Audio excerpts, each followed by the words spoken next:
hold me steady. I'm really ready. Now that meat and no potato.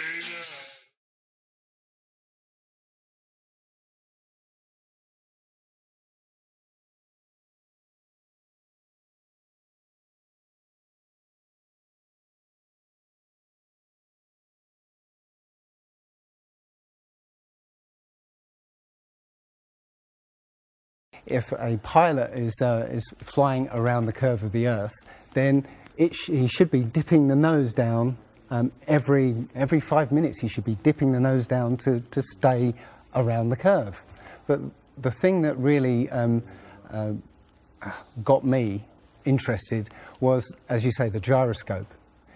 In a plane, there is an artificial horizon. Okay, and it's based on a gyroscope. And if you spin a gyroscope on a surface, it will want to stay upright. You can twist and tilt the surface as much as you like, the gyroscope will stay upright.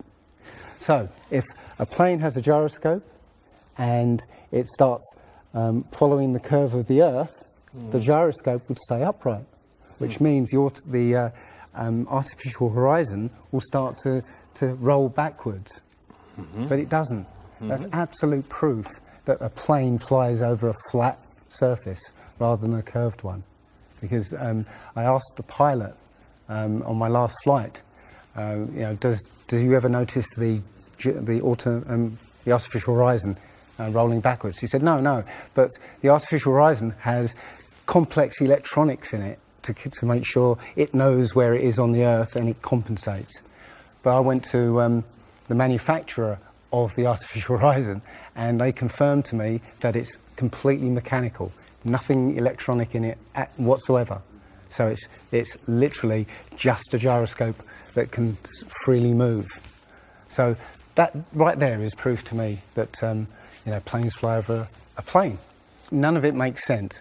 The problem is that we're taught as children, this ball Earth lie, and you might ask as a child, what about the people in Australia? They're standing on the bottom of the globe, won't they fall off? And your teacher says, no, gravity. And you go, oh, okay.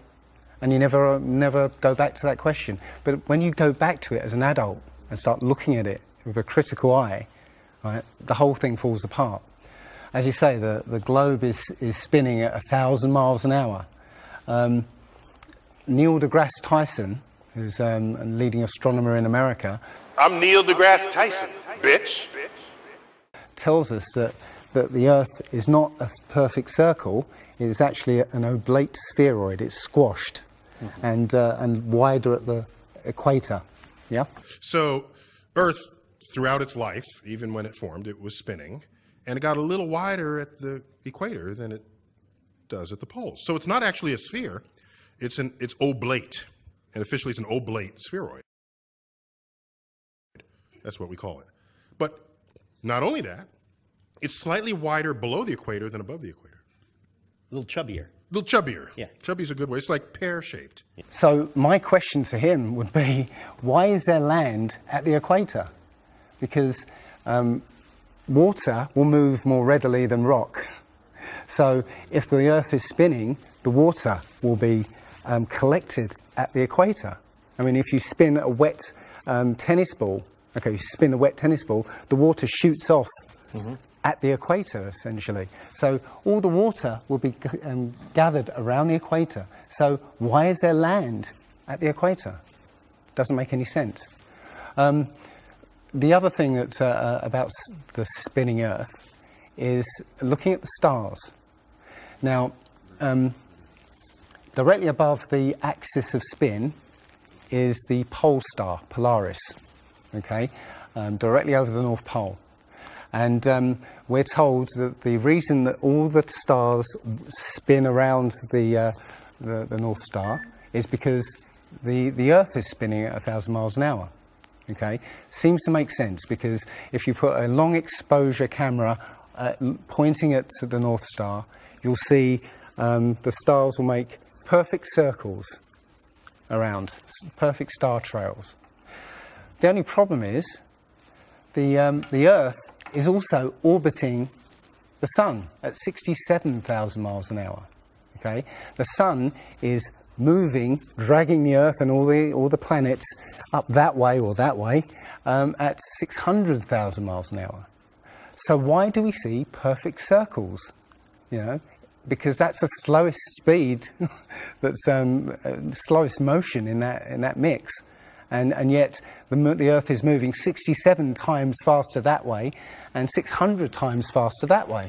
So you should see the stars do all sorts of strange motions, but you don't. You only see them make these perfect circles. That tells me that it's the stars that are moving, not the Earth. The thing is, what the scientists will give you is calculations and and theories why that happens. But we have experience. We see things and they either make sense or they don't make sense.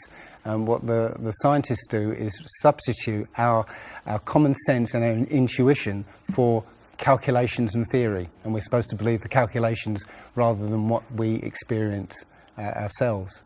There was a famous experiment back in the 1800s in England called the Bedford Levels experiment. Now, the Bedford Levels is a canal that is perfectly straight for 6 miles. Okay, so what a chap called Samuel Rowbottom did was he took a telescope, put it in the water about 8 inches above the water, and he had a friend, in a rowboat with a flag on the back, row all the way to the other end, and he was able to see the flag on the back of the rowboat the whole distance. Now, according to spherical trigonometry, the curve of the Earth is 8 inches per mile squared. So over 5 miles, that's 5 times 5, 25, times 8, which is 200, works out, that's 200 inches, which works out at 16 feet. That means the boat should have been 16 feet below the horizon. He shouldn't have been able to see the boat. Now, the scientists will say, oh, refraction and this and light bending around the Earth and stuff. But the fact is, it's perfectly flat. And he in his book, he puts forward many arguments that show that, or many experiments that show the Earth is always perfectly flat. They say that you see the mast, go down last. It's literally just the way your vision works. Yeah, it's perspective and atmospherics basically. The limit of your vision is supposedly 3 miles. And then after 3 miles, you're supposed to see the boat start to go over the horizon. It's funny that Neil deGrasse Tyson again says that, explains that you can't see the curvature of the Earth from a plane. He says this, you can't see the curvature of the Earth from a plane because you're not high enough. The Earth is so big that you can't get high enough to see the curvature. Yet, you can apparently see a boat go over the curvature over the distance of 3 miles, which doesn't make sense. The thing is, when you look out and you see a boat start to go over the horizon, if you suddenly get a pair of binoculars and look, it comes back again. And once it goes out of the sight of your binoculars, if you get a telescope, it comes back again. It doesn't go over any curve of the horizon. What we found, many people have done experiments with very high-powered zoom cameras, and they've watched a boat sail out to sea, and they've just kept trained on this boat. And what they see is, after a very long distance, you see an atmospheric effect where the bottom of the boat disappears and and the top of the boat inverts, so you see a sort of mirror image. And that, with your eyesight, basically the bottom of the boat just melts into the horizon. One of the best examples of that is the Antwerp Notre Dame spire, which can be seen something like 240 kilometers away from the spire. So that should be over a mile below the horizon, and you can still see it. There's been a few famous examples just recently of a man who took a picture across the Great Lakes from Michigan and was able to see, I believe it's Chicago, which he shouldn't have been able to see. And the television station basically said it was a mirage. This is from Joshua Nowicki, and what you're seeing here is a mirage. We typically would not be able to see this from the Lake Michigan shore. We talked about this last night. Conditions are right on the lake that we're actually seeing a mirage of the Chicago skyline. But they always say it's a mirage, but for a mirage to happen, you have to have very specific atmospheric conditions. And there have been so many people who've seen exactly the same thing on different days, different seasons, always the same. It's not a mirage. It's simply that you're looking across a plain. You see in a kind of pyramid shape. Yeah, you have a horizon at your eye level, and everything above the horizon will go down into the horizon. Yeah, everything below the horizon will seem to go up. Just like if you're in a long hallway, you'll see that the walls will start to move in, and the roof and the floor will start to move into the centre. Yeah, so literally between you and the object you're looking at, there's all sorts of things, sort of like waves going up and down, and while you can't see them, if they're beyond the limit of your sight, sometimes they can still obscure what you're looking at. But it's just because they're between you and it. And it's just the way, it's literally perspective. It's better if I could draw a diagram, but it's a very difficult subject to get your head around if you're not used to it. But it is perspective. One sort of other proof is there's a place in Bolivia called Salar de Uyuni, which is a salt flat. It's literally 100 miles wide one way and 80 miles across. And it's perfectly flat. And when it rains, literally you get an inch of water, and it looks like a perfect mirror. Now, how does that happen on a sphere? Yeah, it shows you that, if you're one end of this salt flat, you can see perfectly clearly the other end 100 miles away. So it's just showing you that the Earth is flat, and without the effect of the waves in the sea, you'll be able to see a whole lot further. If you were to go to NASA and download one of their photos of the Earth in the moon's sky and put it in Photoshop, okay, drop the saturation and the levels down, you'll see that the Earth has been pasted in, because you'll see a rectangular box around the Earth. It's all fraud, it's all fake. Pretty much everything NASA puts out is fraudulent. There are no images of Earth from space. The only one that NASA actually claims is a photograph was from 1972, and it's the famous picture. It's got Africa sort of near the top, and it's the same picture they've been using for the last 40 or 50 years in every textbook. Every other image is what they call a composite. It's Photoshop. And many of us have been looking at these images of Earth, including the one they called the Big Blue Marble, which was released in 2002, I think. Again, when you zoom into it with Photoshop, you'll see where they've used the clone tool in Photoshop to take a picture of one of the clouds and stamp it in various places around the picture. And they got lazy. In another image, they've even photoshopped the word sex in the clouds, which is a subliminal tool they use to get people to sort of relate to something. They literally, you can look at this and you can find it on NASA's website.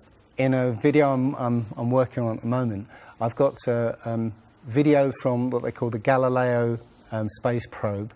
As it left Earth, it took a series of shots of Earth, apparently, and you see that over the course of 25 hours, the clouds never move.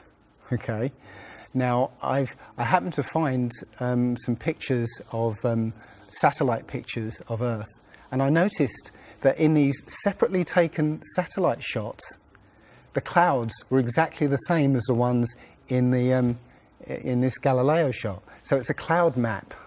It would be very simple indeed to just silence everybody, put an end to this topic once and for all, turn the Hubble round and show us Earth in real time, zooming in onto a place so that we can see what's happening at that place, and we know that there is something up there looking down on us from space. But they will not do it. They can't do it. It doesn't exist. It literally doesn't exist. When you go onto the plane tracking software, you'll see hundreds and hundreds of flights over the northern hemisphere, and you can track those flights from beginning to end. When you look at any flight in the southern hemisphere, what you'll find is the flight takes off and disappears off the tracking, usually about an hour after takeoff, and then later on will reappear an hour before landing. Now, there's no explanation for it. I mean, the point is that distances are very different, and distances and flight plans are very different on the flat Earth than they are on the ball. And when you look at flights in the southern hemisphere, they make some really crazy, sort of deviations.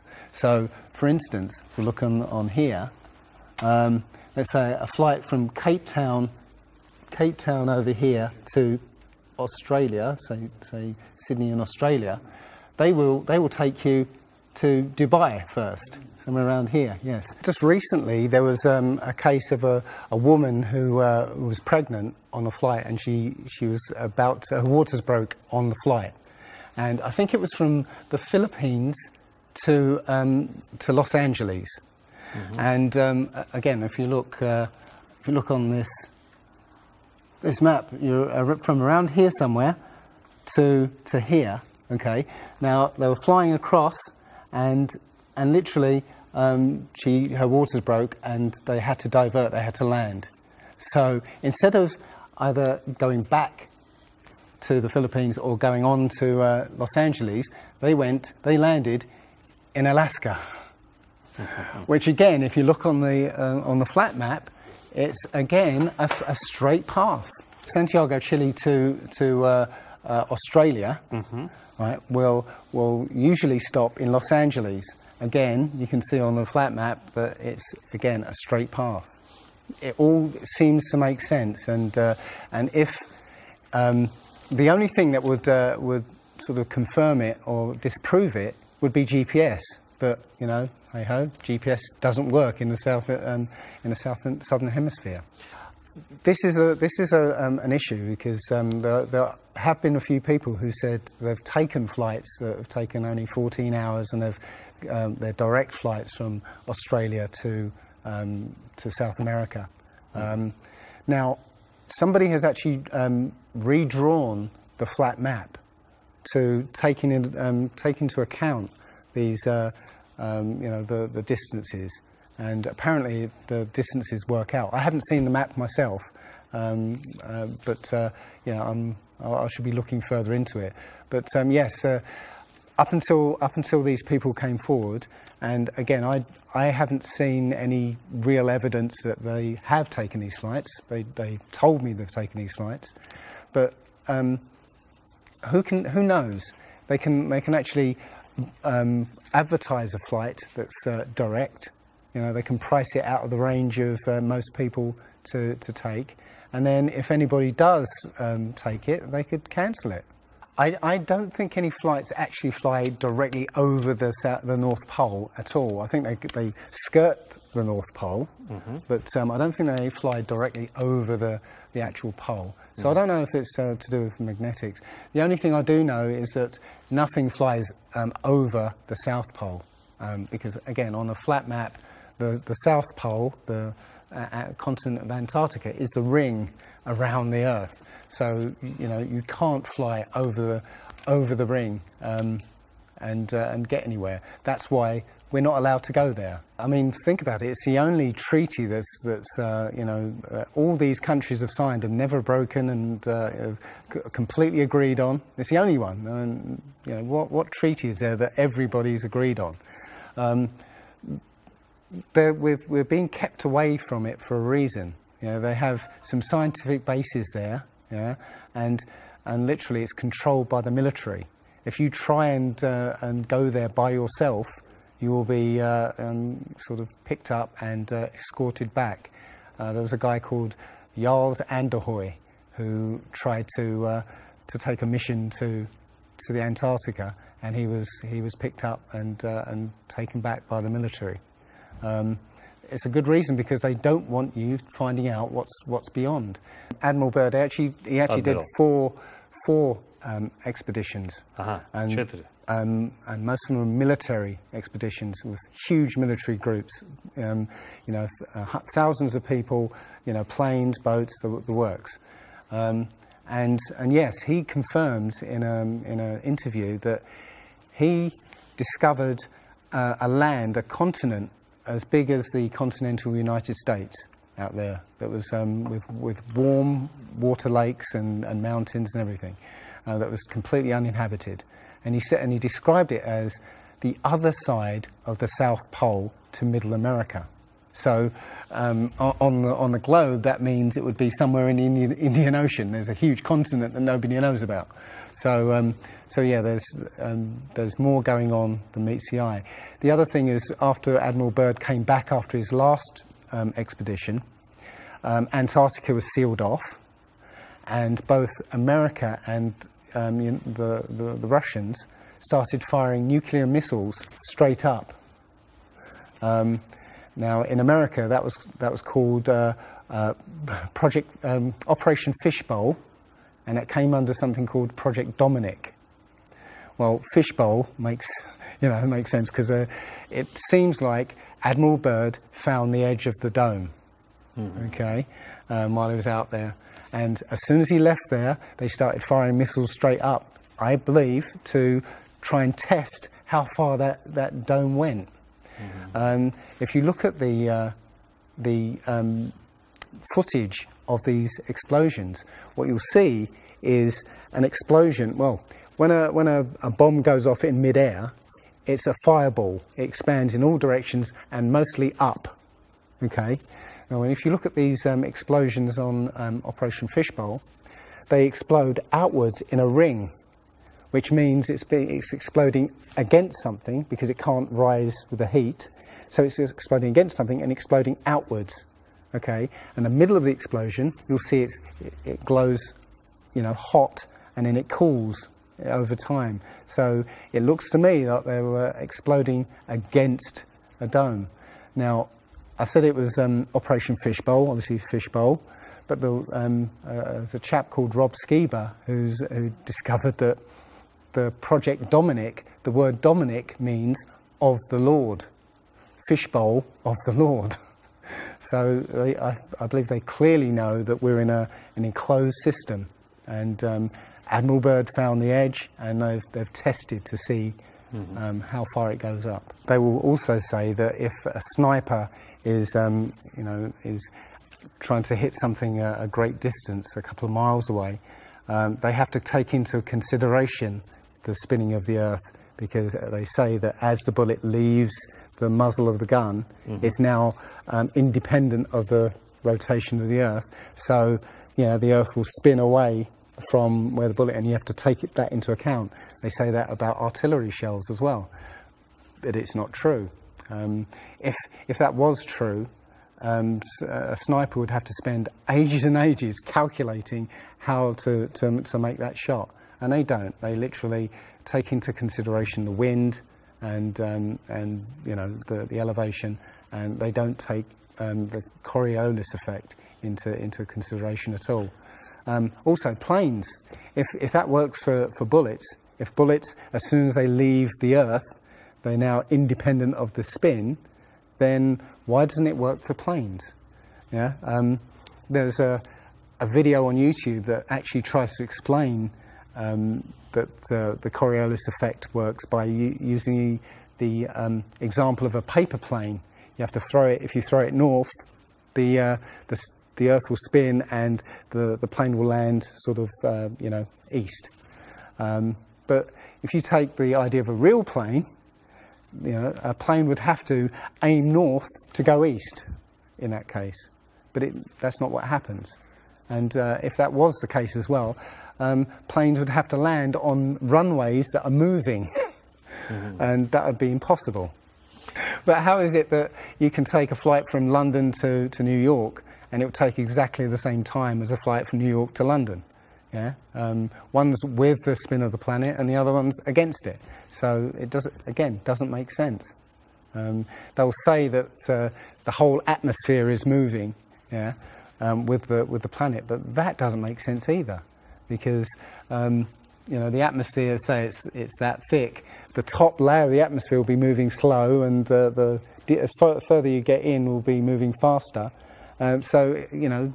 How, if everything is moving like that, how do you get a light breeze that blows against the spin of the planet?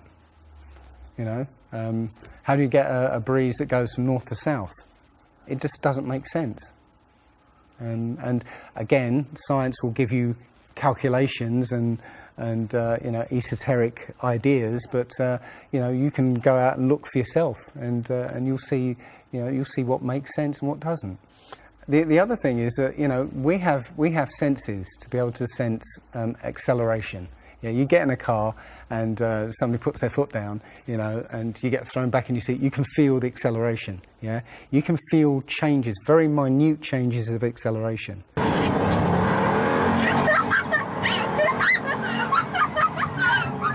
Yeah.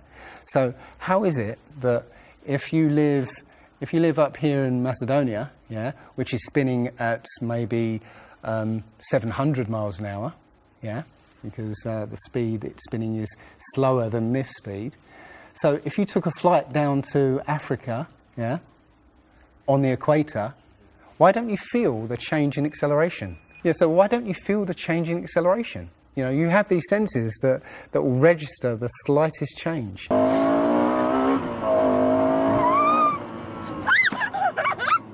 Yeah, but you get off the plane there and you don't feel dizzy, because now you're moving a lot faster.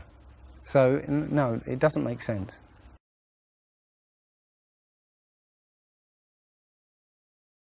Well, you saw from his balloon when he stepped out on the platform, the curvature of the Earth.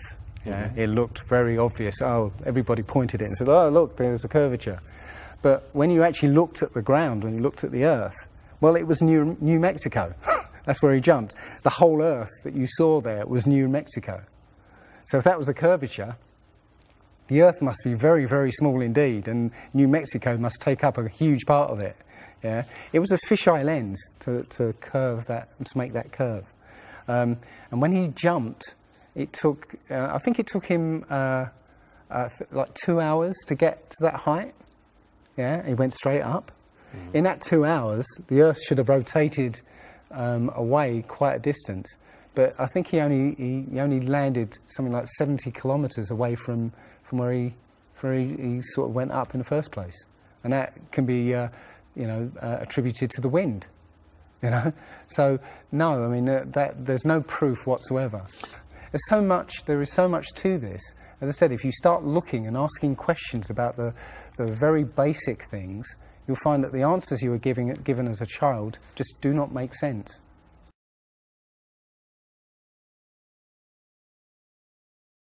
So the idea there is that it must be a globe because the sun. If the sun's here, then it's got to be dark on the other side.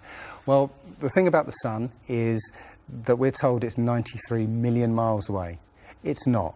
It's actually something around 3,000 miles away, and about 34 miles across. That might sound really crazy, but if you look at look out on a day that's got broken cloud, you'll see that the sun rays will come out at an angle. Most people have seen this. The rays come down at angles. If the sun was 93 million miles away, then all the light will be coming parallel. So if you imagine, there's no way to show 93 million miles, but something way, way over there, all the light that reaches this globe will be parallel. There's no way that light can come that far and spread out like that. Now, if you follow those light rays, you'll see exactly where the sun is. And as I said, it works out to be about 3,100 miles. Now, if that's the case, and the sun is circling over this flat plane, yeah, its light range is limited. So it's illuminating the part of the Earth it's like over at the moment. So, say over Europe, it might, or over South America there, it's over there. Well, Australia's going to be in the dark because the sun isn't going to throw enough light to illuminate Australia. Mm-hmm. Yeah. Mm-hmm. Now, most people say, well, I see the sun rise and set. How can that be if it's just going round in a circle? Well, that's perspective again. If you actually see video of the sun coming up and going down, many times you'll see that the sun starts off as it's coming up very, very tiny, and it gets bigger as it gets closer to midday and then gets smaller again. It's literally that effect of perspective, you know, with something's above you, like the ceiling in a hallway, yeah, as it goes further away, it will seem to sink down towards the horizon until it disappears beyond the limit of your sight. And that's all you're seeing. You're seeing literally the sun circling overhead, but seeming to set.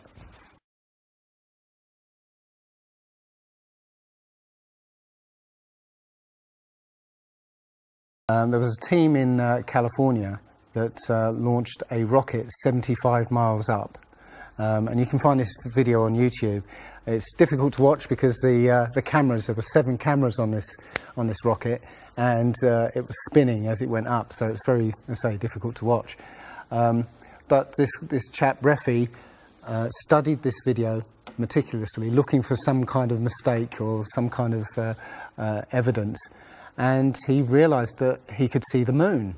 So he went online to a website called timeanddate.com, where it will show you graphically where the moon and sun is at any time on any day. And he did a bit of detective work to find out exactly when the rocket was fired, and found that the moon should have been on the other side of the planet, over Australia. Now, the rocket was 75 miles up and it could see the moon, but anybody down on the ground wouldn't be able to see it. But the point is that if the moon was over Australia, on the other side of it would be on the other side of the planet, which is, okay, there.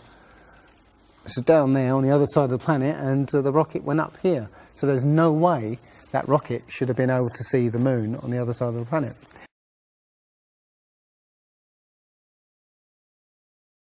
If you watch the trajectory of the space shuttle, it doesn't go straight up.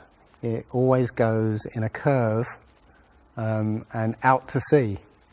The point is that they actually go horizontal. The space shuttle goes horizontal. It never goes any further up. It goes horizontal, very, very low down in the atmosphere, because it drops its external tank while it's still in the atmosphere.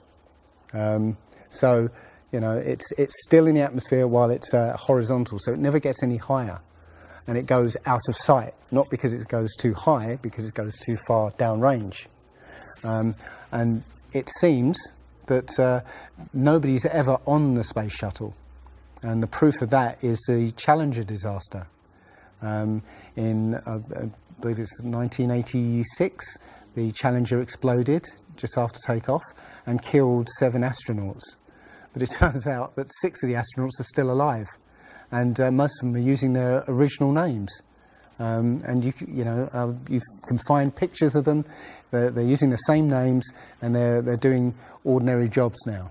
Teachers, lecturers, lawyers, whatever. But they're still alive. I think it's a mock-up. I think it's an empty shell, and literally just dishes in the sea. out of sight. And they have a plane that's mocked up to look like a space shuttle. And you can see whenever the space shuttle lands, you can hear it. It's a loud jet engine. You watch any video of the space shuttle landing, you can tell it's a jet engine. It's a jet-powered aircraft. That's it. It's not a glider. In my video, I show you a glider, how that seems, and then I show you the space shuttle, and yeah, it's not a glider. It's an aircraft, and that's what they're fooling us. Taking billions of dollars in and giving us images and fake planes for that 10 billion, you know, however many billions of dollars it is. That you've got the external tank and the space shuttle. Yeah, it's like horizontal at this point, and then they drop the tank. Okay, now the space shuttle isn't powered at this point because the tank has all the fuel. Yes. Okay, so when the engine stops, the tank is dropped. Basically, the space shuttle and tank should follow the same path because neither of them are powered. They should both fall in the same way. Now, because the tank has all the fuel, those pods on the back of the space shuttle aren't fuel tanks. They have a very, very small amount of fuel in there for orbital manoeuvring. But from this point, which again is still in the Earth's atmosphere, because the tank, you know, is falling there, it now has to go from there into orbit. They haven't got the fuel there to insert it into orbit.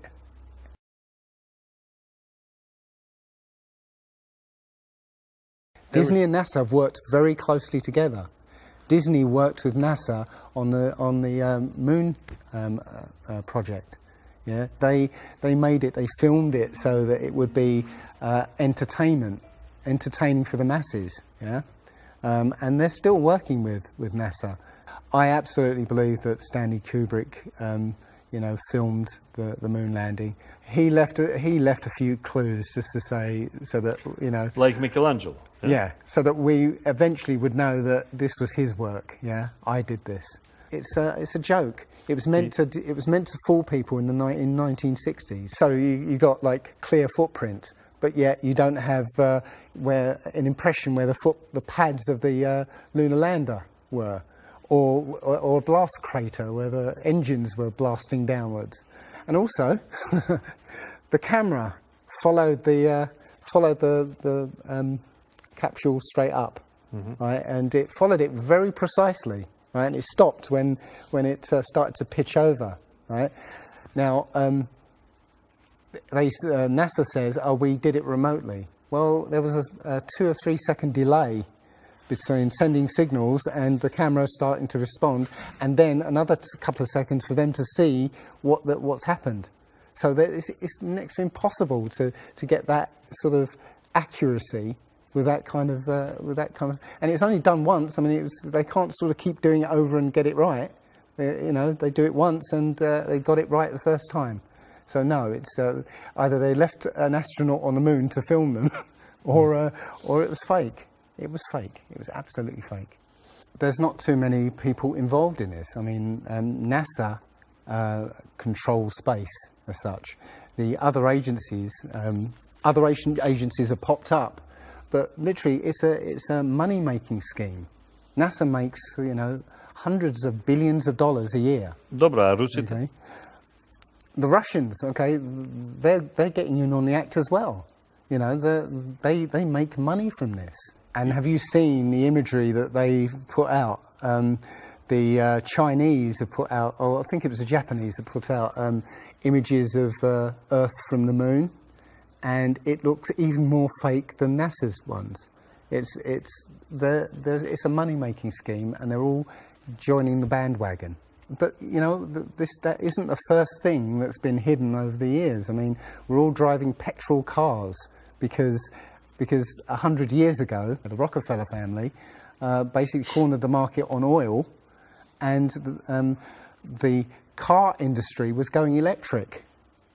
So, you know, all cars would have been electric from the get-go, but they basically forced everybody to use petrol cars, and have hidden this secret. And literally, you know, we could be running around in electric cars that have unlimited mileage by now, but we're still using these 100-year-old machines, dirty machines, because of a secret that's been kept. It's easy.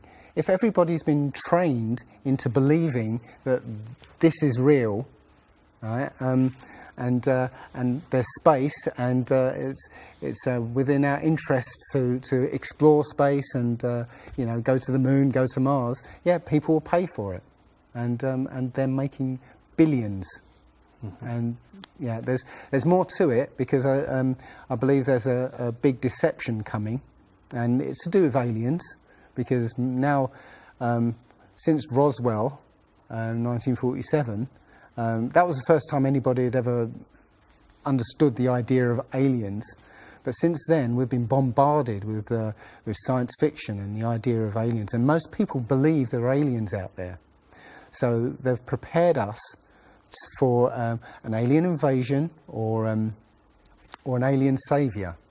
And I think the flat Earth came along at the right moment to educate people, to make people believe or understand that we've been lied to.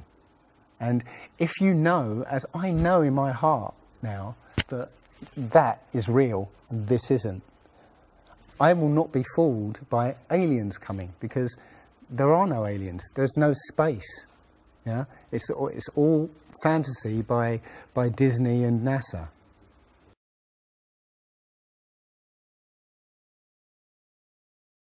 Well, the Bible has a very, very clear view of what this place is, and it matches that place more than it matches this. Okay, and what it says is the great deep is under it, just water. It's just deep water, and above the firmament is water.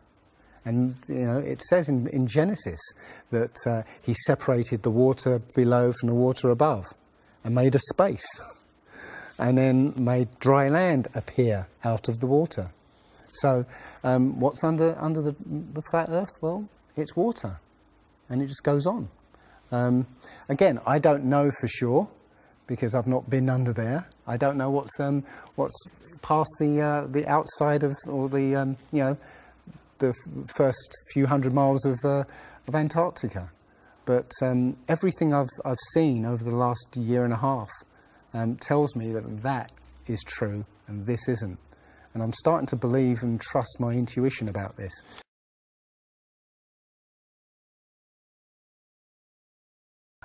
Nobody has actually really gone all the way across Antarctica. Yeah.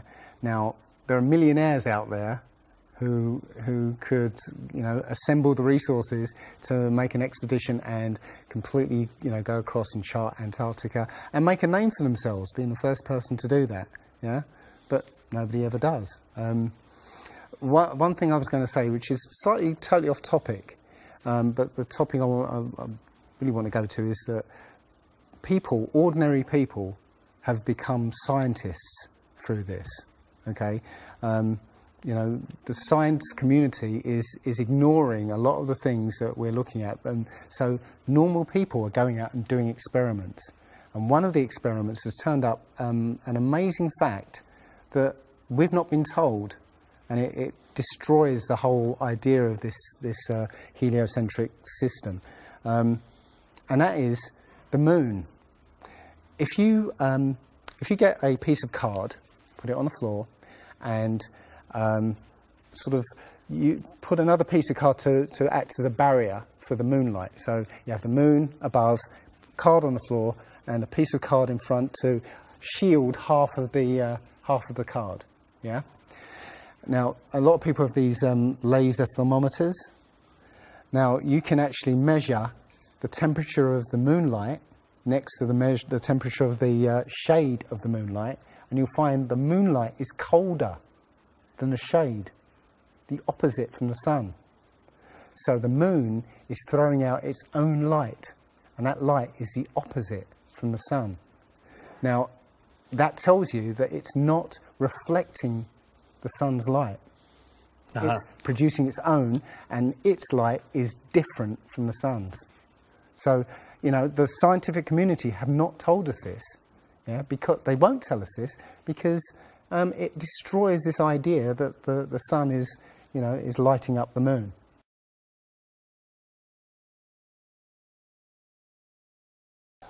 This world is very different from what most people think it is. There are very powerful people who essentially rule this world right now. And the ordinary person is a slave in this world. And slaves aren't educated. You know, they're taught what they need to, or, you know, they need to know. That's it. They're not taught truth. They're taught what they need to know. And so you're taught enough so that you can, you know, do the paperwork and operate the machinery, but you're not meant to know what's really going on, because that's the power they have over us. They know what's going on, you know, how this world works. We don't, so they can control us. One of the things about slavery is the slaves weren't freed. They were never freed. When the 14th Amendment or 13th Amendment, I can't remember which one, actually made everybody a slave. If you're a citizen of a country, you're a slave. That's what a citizen is. So they literally extended the slavery to everybody and made it an open prison, and that's where everybody in the world lives now. We're slaves to very powerful masters. We don't see bars. No. Yeah? The bars are the borders of the country. Right? You have to use a pass to get out, and they'll let you out if you show them your pass. Yeah, and sometimes they won't let you out. You know, as I was coming here, I was lining up to go on the plane, and somebody in front of me was told, no, you can't fly.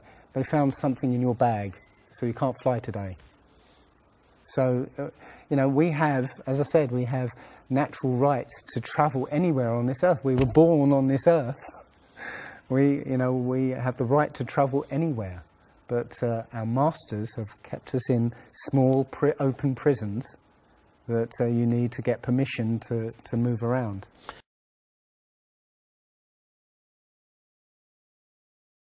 This idea that, billions of years ago, nothing exploded and then everything came out of that nothingness, ridiculous. But they try to make you believe that the idea that a supreme being, a creator, created this is ridiculous compared to that idea. I mean, if you look at it objectively, I would lean towards a creator because, there's so much that points to, the fingerprint of a creator. But it's no less ridiculous than nothing exploding and becoming something. In my opinion, the Big Bang theory and the theory of evolution and the ball Earth theory are all interlinked, and they're all there to make us feel as though we're insignificant. We're small, tiny, miniature, unimportant pieces of slime crawling around on a speck of dust in an infinite universe. If that's true, and there's no purpose, there's no meaning to anything, then our owners can do whatever they want with us. Then, this is all accidental, so food can be genetically modified because it's imperfect. We can be modified because we're imperfect. If we realise that this is the universe, and complete universe. Yes, this system is is everything. Everything that NASA has put out is CGI, is fake. Okay, people say, I think you mentioned it. If you look out into the universe, you see that the moon is round, spherical, and the planets are spherical, and so why are we flat? Well, how do you know that the planets and the stars are spherical? You know, all you get is, if you look for a telescope, you see a flat disk. If you think you see a spherical shape there, well, it needs two eyes to resolve 3D. If you're looking for a telescope, you can't see anything in 3D. It's going to be flat anyway. So all you see is a flat blob of light. It's only NASA that's given you these beautiful pictures of so-called planets and stars. Yeah. So it's a fallacy to say, well, everything else out there is spherical, so we must be. You know, how this is special. You know, so why? It's like saying a basketball is round, so why isn't the court round? You know, it's a fallacy. So this idea of a ball Earth, theory of evolution, the Big Bang, is all about making us feel nothing, so that we can be used. If everybody realized how special we all are, how unique every single life is, then this whole world would change overnight. We wouldn't allow ourselves to be used by this cabal. We wouldn't allow this planet to be destroyed, because they're destroying it because, oh, it's just an accidental planet, one of millions. We've found other Earths, you know. Eventually, if this one gets too messed up, we'll go to another one. No, this is it. So if we all realise that, then we wouldn't allow all these things that are going on. It's all about control. There are a small group of people who want to control the world, and because there's so many of us out there, you know, they can't control us directly. They can't, you know, this small group of people can't, you know, come round to all of us and control us directly. So they must use our own minds, our own hearts and minds against ourselves. And this is what they've done. They've educated us into this world, into this globe spinning, you know, heliocentric Big Bang evolution world, which makes us nothing.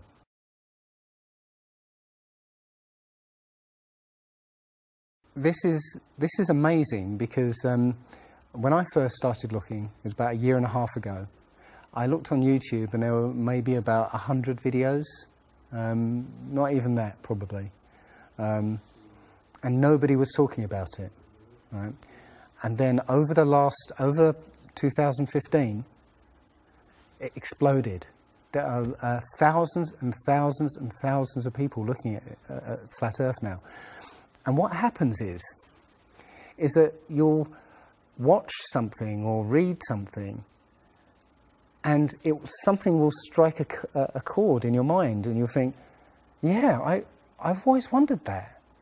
And what will happen is you will start feverishly researching. I mean, what happened to me was, as soon as I got that, I spent every waking hour looking for things and testing things, and this seems to be replicated with thousands of people around the world who suddenly come into this.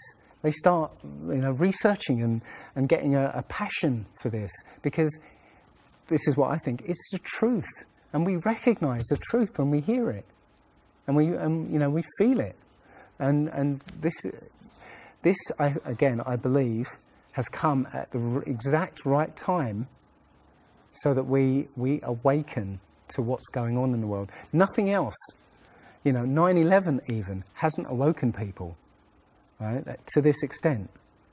You know, for me, I've been an atheist for 40 years. From the age of 13, you know, I didn't want anything to do with God and Bibles and whatever and religions. And now I know for a fact there is a creator. I've seen his fingerprint, you know, not just with the Flat Earth. Everything I've done in the last 5 or 10 years has led me to see that there is a creator now. And there's a great many people out there who have had exactly the same revelation as I have. And it is. I'm now following the commandments and trying to be the best human being that I can be, because I think it was a guy called Kent Hovind who said, there are only 2 possibilities. Either there is a God or there isn't. And both of them are terrifying. Yeah. If there isn't a God, then nobody's in control. We're hurtling through space, and there's no plan, and there's no nothing, and you know, that's terrifying. If there is a God, then we'd better find out who he is and what he wants and do exactly what he says. And it turns out that he gave us very specific instructions on how to live. And they're not rules as in, you know, laws that you must follow because you know, or put you in prison if you don't. No, these are rules to live by, to make a harmonious world. You know, don't harm anyone, don't kill anybody, don't steal from people. You know, don't covet people's items. You know, Don't lie. Don't lie. I mean, these things are written in our hearts anyway. Yeah, but we're in a society that that legalizes all of the 10 Commandments. You know, the policemen and soldiers can kill. They're allowed to kill. Yeah, you know, Politicians can lie. They can lie. They're lying all the time. They're actually. lying all the time. Police have been told that they are allowed to lie to try and get to catch somebody. Yeah, they're allowed to lie. Everything in the 10 Commandments is legalized in this society. That tells you who runs this society. Yeah. So yeah, this is a profound movement. I don't like using the word movement, but it's a profound shift in consciousness for people because, unlike any other topic that's come out in the last few years, this one has made people realise that they've been lied to.